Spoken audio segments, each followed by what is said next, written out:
It started in Chicago, made its way through Michigan, eventually hitting most of southern Ontario and parts of Quebec.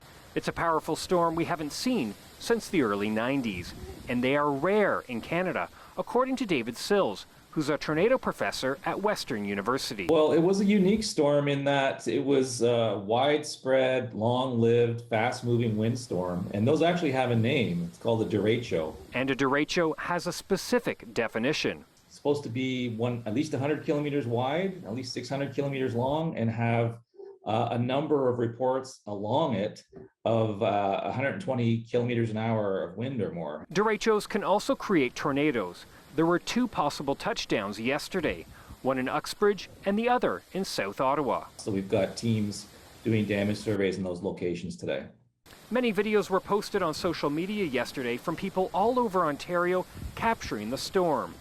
Top wind speeds were reported at the Kitchener-Waterloo Airport at over 132 kilometers an hour. The damage is so extensive.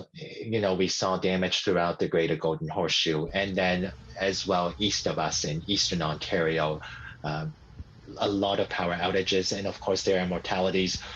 We expected this to be another spring long weekend with some severe thunderstorms, and then it turned out to be a nightmare and tragic for some. Police say the deaths in Ontario were caused by falling trees, including a woman in Brampton and another person in Brant County at a campground.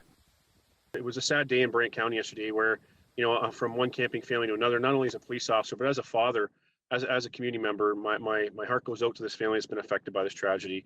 During the peak of yesterday's storm, the OPP were answering around 200 calls an hour. And Environment Canada says we are just at the beginning of storm season here in Ontario. We could potentially see many more storms in the next 4 months. Sean Cowan, CHCH News, Dundas.